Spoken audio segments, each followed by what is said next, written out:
حضرت امام حسین رضی اللہ تعالیٰ عنہ کی شہادت کا پورا واقعہ۔ حضرت امام حسین رضی اللہ تعالیٰ عنہ اللہ تبارک و تعالیٰ کے حبیب حضرت محمد صلی اللہ علیہ وسلم کی پیاری بیٹی حضرت بی بی فاطمہ رضی اللہ تعالیٰ عنہا کے بیٹے تھے، اور آپ کے والد حضرت علی شیر خدا رضی اللہ تعالیٰ عنہ تھے۔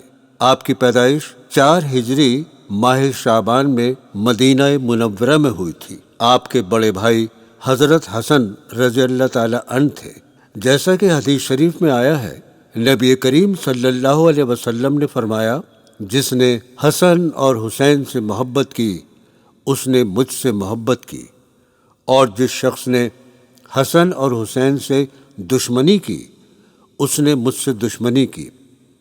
اس حدیث سے ظاہر ہوتا ہے کہ آپ صلی اللہ علیہ وسلم اپنے دونوں نواسوں سے کس قدر محبت کیا کرتے تھے۔ آپ جب تک حسن حسین کو دیکھ نہیں لیتے تھے تب تک بے چین رہتے تھے، جب انہیں دیکھتے تو اطمینان کی سانس لیتے تھے۔ آپ دونوں نواسوں کو پیار کرتے، چومتے، پھر ان کی آنکھوں میں آنسو بھر آتے تھے، کیونکہ حضرت حسین رضی اللہ تعالیٰ عنہ کی ولادت کے وقت حضرت جبرائیل علیہ السلام خوشخبری لے کر حضرت محمد صلی اللہ علیہ وسلم کے پاس آئے تھے۔ انہوں نے فرمایا، رسول خدا، آپ کے یہاں ایک بچے کی پیدائش ہونے والی ہے جس کا نام حسین ہوگا۔ اس خوشخبری کے ساتھ ساتھ آپ نے نبی کریم صلی اللہ علیہ وسلم کے لیے اس مقتل کی مٹی دکھاتے ہوئے فرمایا، یا رسول اللہ، آپ کے نواسے حسن کو زہر دیا جائے گا اور حسین کو قتل کیا جائے گا، اور یہ مٹی اسی مقتل کی ہے جہاں کربلا ہے۔ جب سے نبی کریم صلی اللہ علیہ وسلم کو حضرت جبرائیل علیہ السلام نے یہ بات بتائی، تب سے آپ مایوس رہنے لگے۔ انہیں معلوم ہو گیا تھا کہ حسن کو زہر دے کر مارا جائے گا اور حسین کو کربلا میں شہید کیا جائے گا۔ حضرت حسین رضی اللہ تعالیٰ عنہ نے بچپن میں ہی تعلیم کے ساتھ ساتھ کشتی، گھڑ سواری، تیر اندازی، تلوار چلانا سیکھ لیا تھا، اور یہی وجہ تھی کہ آپ جب جوان ہوئے تو جنگ میں حصہ لینے لگے، اور آپ نے دشمن سے جنگ جمل یعنی پہلی جنگ حضرت علی رضی اللہ تعالیٰ عنہ کے ساتھ مل کر لڑی اور دشمن خدا کو منہ توڑ جواب دیا اور فتح حاصل کی۔ اسی طرح آپ نے نہروان کی جنگ میں بھی فتح حاصل کی۔ اس وقت آپ کی عمر 36 سال کی تھی۔ تب مسجد کوفہ میں حضرت علی رضی اللہ تعالیٰ عنہ کو دشمنوں نے شہید کر دیا۔ حضرت علی رضی اللہ تعالیٰ عنہ کی شہادت کے بعد آپ کے بڑے بیٹے حضرت حسن رضی اللہ تعالیٰ عنہ خلیفہ بنے اور 9 سال تک خلافت کر سکے، کیونکہ دشمن دین نے آپ کو زہر دے کر مار دیا۔ حضرت امام حسن رضی اللہ تعالیٰ عنہ کے دنیا سے رخصت ہونے کے بعد حضرت حسین رضی اللہ تعالیٰ عنہ اکیلے رہ گئے، اور دوسری طرف جو لوگ دیندار تھے وہ دنیا کی مال و دولت دیکھ کر گمراہی کے راستے پر چل دیے، اور انہوں نے یزید کو وقت کا حاکم بنا دیا، اور یزید حاکم وقت بنتے ہی اس نے حکم جاری کیا کہ کوئی دین نہیں، کوئی قرآن نہیں، کوئی نبی نہیں، آج کے بعد وہی دین ہوگا جو میں کہوں گا، اور کسی نے اگر میرا حکم نہیں مانا تو وہ اپنی موت کا خود ذمہ دار ہوگا۔ یزید کا یہ فرمان سن کر ہزاروں کی تعداد میں لوگ اس کی بیعت کرنے لگے۔ دوسری طرف صحابہ اکرام نے دیکھا کہ یزید اسلام کو ختم کر دینا چاہتا ہے، تو کچھ لوگ مل کر حضرت امام حسین رضی اللہ تعالیٰ عنہ کے پاس آئے اور عرض کیا، اے نواسۂ رسول اور وقت کے امام، آپ کے نانا کا دین خطرے میں ہے، اور ہم سب آپ کے ہاتھ پر بیعت کرنا چاہتے ہیں، ہم سب آپ کے ساتھ ہیں۔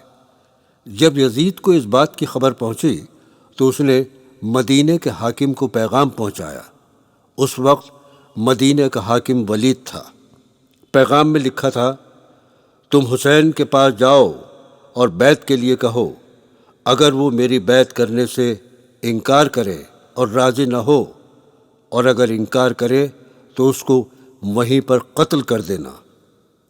جب ولید حضرت امام حسین رضی اللہ تعالیٰ عنہ کے پاس آیا اور آپ سے یزید کی بیعت کے لیے کہا تو حضرت امام حسین رضی اللہ تعالیٰ عنہ نے فوراً انکار کر دیا اور فرمایا، حسین اپنے نانا کے دین کے لیے اپنا سر تو کٹا سکتا ہے لیکن یزید کی بیعت نہیں کر سکتا۔ جب ولید نے یزید کو یہ خبر پہنچائی کہ امام حسین نے بیعت کرنے سے صاف انکار کر دیا ہے، یہ خبر سن کر یزید نے حضرت امام حسین رضی اللہ تعالیٰ عنہ کو قتل کرنے کی ٹھان لی۔ اس وقت یزید کی بیعت صرف شام کے لوگوں نے کی تھی جہاں پر وہ تخت نشین تھا، اور کوفہ کے لوگ بار بار حضرت امام حسین رضی اللہ تعالیٰ عنہ کو کوفہ آنے کی دعوت دے رہے تھے، کہہ رہے تھے ہم سب لوگ آپ کے ساتھ ہیں، لیکن آپ کوفہ جانے کو رضامند نہ ہوئے۔ لیکن کوفہ والوں کے بار بار اصرار کرنے پر آپ نے پیغام پہنچایا کہ میں اپنے بھائی مسلم بن عقیل کو کوفہ بھیج رہا ہوں، وہ جا کر وہاں کا جائزہ لیں گے۔ جب کوفہ والوں کو حضرت امام حسین رضی اللہ تعالیٰ عنہ کا پیغام ملا تو وہ بہت خوش ہوئے اور مسلم بن عقیل کا کوفہ پہنچنے کا انتظار کرنے لگے۔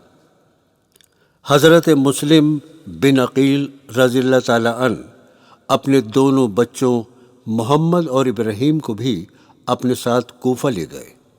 کوفہ پہنچ کر حضرت مسلم بن عقیل نے مختار بن عابد کے گھر قیام کیا۔ کوفہ والوں نے خوشی کا اظہار کیا اور تقریباً 12,000 لوگوں نے آپ کے دست مبارک پر حضرت امام حسین رضی اللہ تعالیٰ عنہ کی بیعت کی۔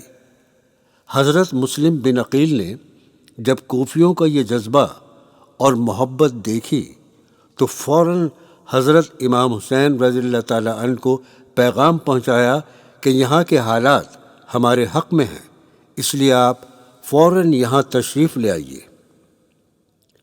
عمرہ بن ولید نے یزید کو خبر پہنچائی کہ یہاں کوفہ میں مسلم بن عقیل آئے ہوئے ہیں اور ہزاروں کی تعداد میں لوگ ان سے جڑ رہے ہیں۔ یزید نے جب یہ خبر سنی تو اس نے فوراً مسلم بن عقیل اور ان کے دونوں بچوں کو قتل کروا دیا۔ حضرت امام حسین رضی اللہ تعالیٰ عنہ کو جب حضرت مسلم بن عقیل اور ان کے بیٹوں کے قتل کے بارے میں پتہ چلا تو وہ بہت غم زدہ ہو گئے۔ انہوں نے اپنے ساتھیوں سے فرمایا، اب ہمیں مدینہ سے ہجرت کرنی ہے، اور آپ اپنے ساتھیوں کے ساتھ مکہ کے لیے روانہ ہو گئے۔ مکہ پہنچنے کے بعد جب آپ نے وہاں کے حالات دیکھے تو آپ سمجھ گئے کہ یہ لوگ مجھ کو قتل کرنا چاہتے ہیں، اور آپ نے کوفہ جانے کا ارادہ کر لیا۔ مکہ چھوڑنے سے پہلے آپ نے خطبہ دیا جو اس طرح ہے، میں حج کے موقع پر خانہ کعبہ کو چھوڑ کر جا رہا ہوں، کیونکہ میں ایسے لوگوں کو دیکھ رہا ہوں جو حاکم شام کی طرف سے اپنے احرام میں تلواریں چھپائے ہوئے میرے قتل کے لیے جوق در جوق مکہ آ رہے ہیں۔ واللہ میں حسین اپنے قتل سے نہیں ڈرتا، مگر میں یہاں اس لیے جا رہا ہوں کہ بیت اللہ میں میرے قتل سے خدا کے گھر کی حرمت پامال ہوگی، اور میں یہ نہیں چاہتا کہ یہ سب میری وجہ سے ہو۔ یہ فرما کر آپ کوفہ کی طرف چل دیے۔ یہ 72 لوگوں کا کارواں کوفہ کی طرف چلا جا رہا تھا کہ اچانک اپنے لشکر کے ساتھ حر بن یزید وہاں آ گیا، اور اس نے حضرت امام حسین رضی اللہ تعالیٰ عنہ سے کہا، آپ کوفہ نہیں جا سکتے، آپ کربلا چلے جائیں۔ اس دن محرم کی 2 تاریخ تھی، جب حضرت امام حسین رضی اللہ تعالی عنہ کا قافلہ کربلا پہنچا تو آپ وہیں پر رک گئے اور اپنے ساتھیوں سے فرمایا، یہاں پر ٹھہرتے ہیں کیونکہ یہاں سے دریائے فرات قریب ہے۔ سب ساتھی وہاں پر رک گئے اور خیمے لگانے لگے۔ ابھی خیمے لگا ہی رہے تھے کہ اتنے میں ابن زیاد کا مکتوب پہنچا جس میں یزید کی بیعت طلب کی گئی تھی۔ آپ نے قاصد کو جواب دیا، میں اپنے نانا کے دین کی خاطر اپنی جان تو دے سکتا ہوں مگر یزید کی بیعت نہیں کروں گا۔ قاصد ابن زیاد کے پاس آیا اور پوری بات بتائی۔ ابن زیاد یہ بات سن کر طیش میں آ گیا اور اس نے جنگ کی تیاری شروع کر دی، جس کے پاس ہزاروں سپاہیوں کا لشکر تھا۔ دوسری طرف صرف 72 لوگ تھے، جن میں بیویاں، بچے اور بیمار شامل تھے۔ ان لوگوں کے پاس نہ تو جنگی سامان تھا، نہ ہی لڑنے کے ارادے سے وہ آئے تھے۔ اس دن محرم کے 7 تاریخ تھی۔ یزید کے حکم سے ابن زیاد نے دریائے فرات پر پہرے لگا دیے۔ سپاہیوں کو حکم دیا، سب کو پانی لینے دو مگر حسین اور اس کے ساتھیوں کو پانی نہیں لینے دینا۔ جب حضرت امام حسین رضی اللہ تعالی عنہ کے ساتھیوں کو ابن زیاد کے حکم کا پتہ چلا کہ اس نے دریائے فرات پر پہرے لگا دیے ہیں اور ہمارے لیے پانی بند کر دیا ہے، تو کچھ دیر کے لیے وہ پریشان ہو گئے۔ گرمی کی تپش ہے، ریت تپ رہی ہے، پیاس کے مارے سب کا برا حال ہے۔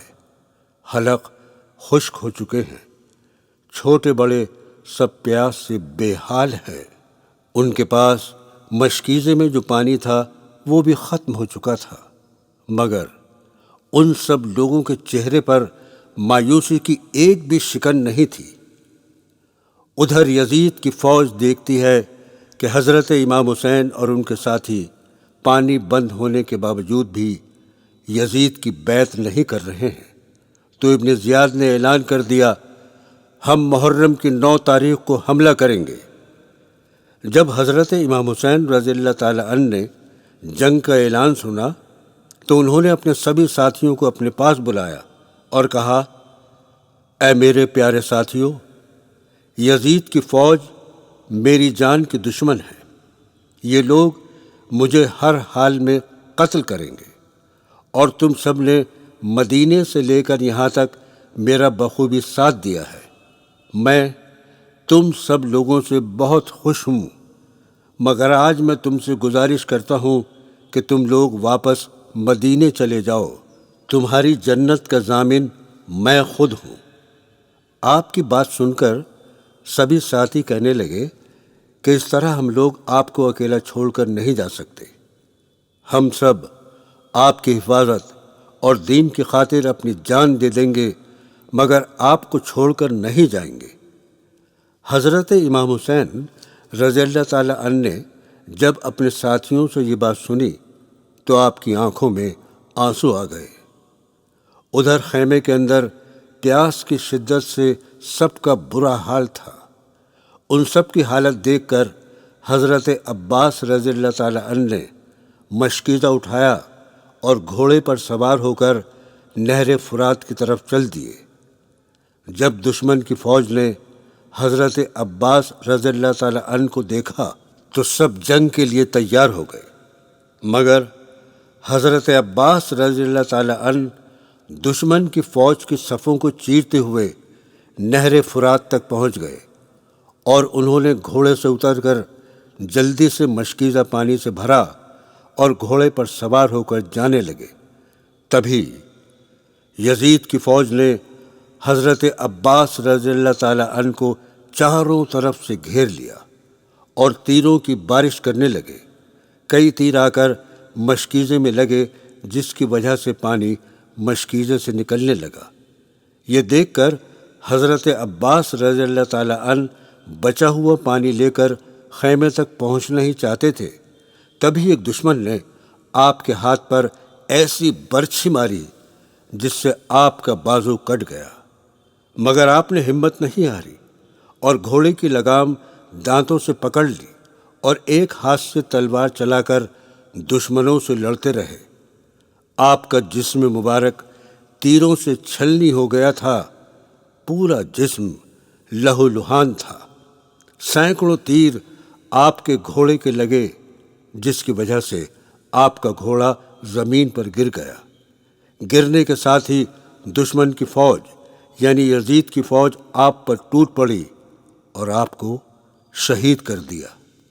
اب محرم کی 9 تاریخ تھی۔ یزید کی فوج ہزاروں کی تعداد میں چاروں طرف تھی اور ادھر چند لوگ ہی تھے جو کہ 3 دن سے بھوکے پیاسے تھے، جن کے حلق پیاس کی وجہ سے خشک ہو چکے تھے، مگر چہرے پر مایوسی کی ایک شکن بھی نہیں تھی۔ ادھر حضرت امام حسین رضی اللہ تعالی عنہ خیمے میں اپنی بہن کو سمجھا رہے تھے۔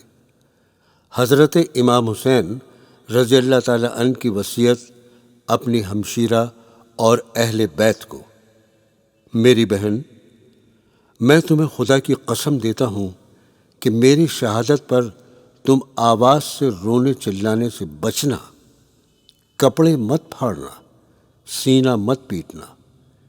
یہ وصیت فرما کر باہر آ گئے اور اپنے اصحاب کو جمع کیا اور تمام شب تہجد، دعا و استغفار میں مشغول رہے۔ یہ عاشورہ کی رات تھی۔ صبح کو یوم عاشورہ روز جمعہ اور ایک روایت کے مطابق روز شنبہ تھا۔ فجر کی نماز سے فارغ ہو کر عمر بن سعد لشکر لے کر سامنے آ گیا۔ حضرت امام حسین رضی اللہ تعالی عنہ کے ساتھ اس وقت کل 72 اصحاب تھے، 23 سوار، 40 پیادے۔ آپ نے بھی مقابلے کے لیے اپنے اصحاب کی صف بندی فرمائی اور عمر بن سعد نے اپنے لشکر کو 4 حصوں میں تقسیم کیا۔ ہر ایک حصے کا ایک امیر بنایا۔ ان میں سے ایک حصے کا امیر حر بن یزید تھا، جو سب سے پہلے 1000 کا لشکر لے کر مقابلے کے لیے بھیجا گیا اور حضرت امام حسین رضی اللہ تعالی عنہ کے ساتھ ساتھ چل رہا تھا۔ اس کے دل میں اہل بیت کی محبت کا جذبہ پیدا ہوا۔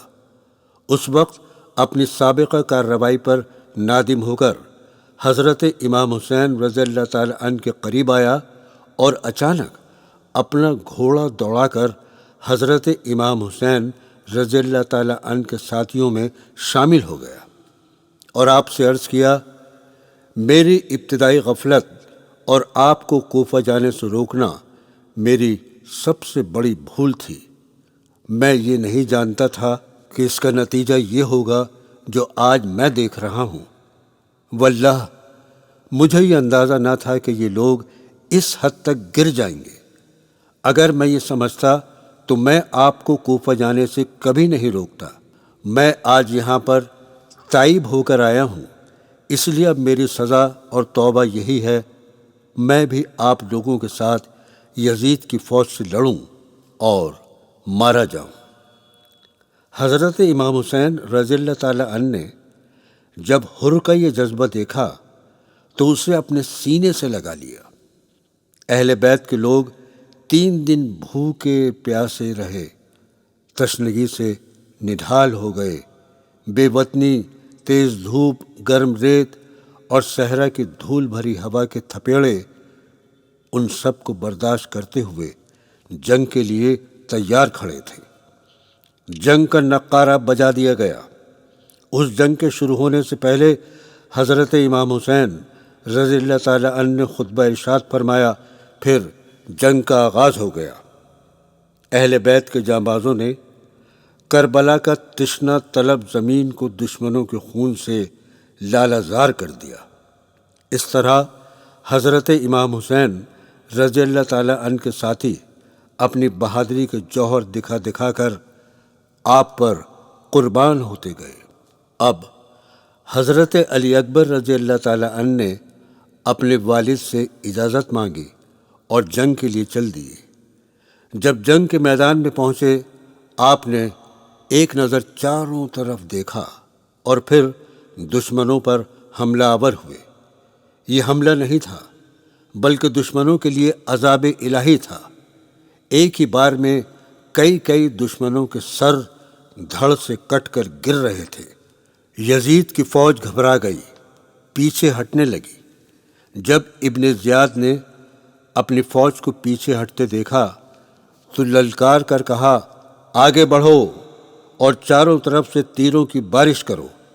اتنا سننا تھا کہ حضرت علی اکبر کو دشمنوں نے چاروں طرف سے گھیر لیا۔ آپ کا جسم تیروں سے لہو لہان ہو گیا اور آپ زمین پر گر گئے۔ حضرت امام حسین رضی اللہ تعالی عنہ جنگ کے میدان میں پہنچے اور آپ کو کندھوں پر اٹھا کر خیمے میں لائے۔ آپ کا سر گود میں رکھ کر فرمایا، جنت کے دروازے کھلے ہیں۔ بہشتی حوریں شربت کے جام لیے انتظار کر رہی تھیں۔ یہ کہنا تھا کہ حضرت علی اکبر رضی اللہ تعالی عنہ کی روح پرواز کر گئی۔ آپ کی شہادت سے اہل بیت کے قافلے میں سناٹا چھا گیا۔ دوسری طرف دشمن کی فوج کے حوصلے بڑھ گئے اور وہ اندھا دھند تیروں کی بارش کرنے لگے، اور ایک تیر آ کر 6 ماہ کے ننھے علی صاغر کے گلے پر لگا اور وہ معصوم بچہ وہیں شہید ہو گیا۔ آہستہ آہستہ اہل بیت کے ساتھی شہید ہوتے گئے۔ جب آپ نے حضرت قاسم رضی اللہ تعالی عنہ کو بھی شہید ہوتے دیکھا تو آپ کی آنکھوں میں آنسو بھر آئے۔ آپ تنہا رہ گئے تھے۔ آپ خیمے میں آئے اور جنگ کے لیے تیار ہو گئے۔ آپ نے امامہ رسول خدا حضرت محمد صلی اللہ علیہ وسلم کا سر پر باندھا اور مصری قبا پہنی اور شیر خدا حضرت علی رضی اللہ تعالی عنہ کی تلوار لی اور گھوڑے پر سوار ہوئے۔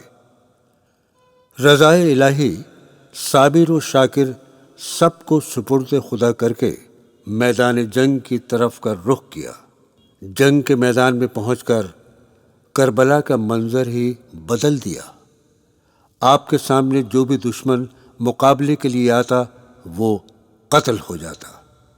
آپ نے کربلا کی زمین پر لاشوں کے انبار لگا دیے۔ یزید کی فوج میں کوہرام برپا ہو گیا۔ وہ ادھر ادھر بھاگنے لگے۔ آپ نے سپاہیوں کو بھاگتا دیکھ کر ابن زیاد نے پھر ایک مرتبہ اپنے ساتھیوں سے کہا، آگے بڑھو اور حسین کا ڈٹ کر سامنا کرو، مگر کوئی بھی سپاہی حضرت امام حسین رضی اللہ تعالی عنہ کے سامنے رک نہیں پاتا تھا۔ اتنے میں آسمان سے صدا آئی، اے حسین تو کامیاب ہو گیا۔ حضرت امام حسین رضی اللہ تعالی عنہ نے جب یہ صدا سنی تو انہوں نے اپنا ہاتھ روک دیا اور تلوار میان میں رکھ لی۔ یزید کی فوج نے جب یہ منظر دیکھا تو انہوں نے حضرت امام حسین کو چاروں طرف سے گھیر لیا۔ بے شمار تیروں کی بارش کرنے لگے اور یہ تیر آپ کے جسم مبارک میں پیوست ہوتے رہے۔ آپ کا جسم مبارک تیروں سے چھلنی ہو گیا اور سینکڑوں تیر آپ کے گھوڑے کے لگے، جس کی وجہ سے وہ زمین پر گر گیا۔ چاروں طرف سے آپ کے اوپر تیروں کی بارش ہو رہی تھی۔ اتنے میں ایک تیر آ کر آپ کی پیشانی اقدس میں لگا، جس کی وجہ سے آپ کا نورانی چہرہ خون سے لہو لہان ہو گیا۔ تکلیف کی شدت سے آپ کو چکر آ گیا اور آپ زمین پر گر گئے اور پھر اٹھ نہ سکے۔ اتنے میں شمر ملعون خنجر لے کر حضرت امام حسین رضی اللہ تعالی عنہ کے قریب آیا اور اس نے سر مبارک دھڑ سے الگ کر دیا۔ ایک روایت ہے، جب آپ شہید کیے گئے تو آسمان سے خون کی بارش ہوئی۔ اس کے بعد یزید کی فوج نے خیموں میں آگ لگا دی اور حضرت زین العابدین رضی اللہ تعالی عنہ جو بیمار تھے انہیں بھی قید کر لیا اور جتنے بھی خواتین اور بچے تھے سب کو قید کر کے یزید کے دربار کی طرف چل دیے، اور اہل بیت سے جتنے لوگ شہید ہو گئے تھے یزید کی فوج نے ان سب کے سر دھڑ سے جدا کر دیے، سروں کو نیزوں پر لے کر وہاں کے بازاروں میں گھمایا۔ ایک روایت ہے، جب حضرت امام حسین رضی اللہ تعالیٰ عنہ کے سر مبارک کو شام کے بازار میں نیزے پر رکھ کر گھما رہے تھے، تبھی آپ کے کٹے ہوئے سر مبارک سے آواز آئی، اے بستی والو، میں حسین ابن علی ہوں، فاطمہ کا بیٹا اور رسول صلی اللہ علیہ وسلم کا نواسا، وہ محمد جو تمام انبیاء سے افضل ہے، اور اس خاندان کے قیدی بنا کر یزید کے پاس اس کے دربار کی طرف جا رہے تھے۔ یہ وہی خاندان ہے جس کے لیے اللہ تعالیٰ نے قرآن میں قسمیں اٹھائی ہیں۔ یہ خاندان پوری انسانیت میں اللہ کے سب سے قریب ہے۔ یہ بیویاں ننگے سر جو تم دیکھ رہے ہو یہ رسول کی بیٹیاں ہیں، اور یہ تمام سر جو تم دیکھ رہے ہو یہ رسول کی اولاد ہے۔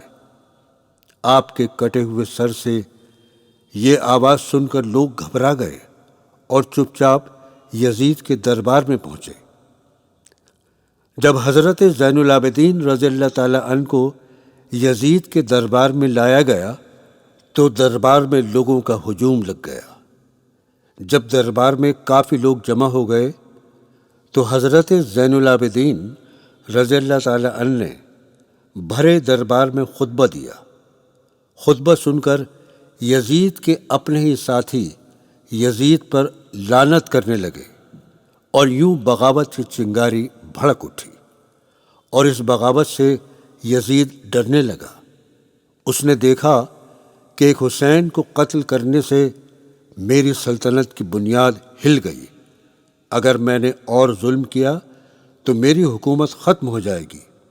اس ڈر سے اس نے آل رسول کو قید خانے میں ڈلوا دیا، مگر لوگوں کی یزید کی طرف سے نفرت کم نہ ہوئی اور وہ اسے حقیر نظروں سے دیکھنے لگے۔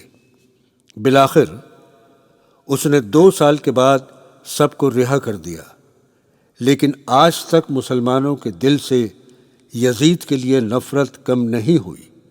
وہ نفرت آج بھی موجود ہے جس نے آل محمد پر ظلم کیا اور اللہ کو ناراض کیا۔ آج بھی امام سجاد کی نسل سے سید و سادات پوری دنیا میں رسول اللہ کی اولاد کہلاتے ہیں، کیونکہ اللہ کا وعدہ ہے کہ وہ محمد صلی اللہ علیہ وسلم کی اولاد کو پھیلائے گا، اور یزید نے رسول اللہ صلی اللہ علیہ وسلم کی اولاد کو ختم کرنا چاہا تو آج اس یزید کی اولاد کا نام و نشان بھی دنیا میں نہیں ملتا ہے۔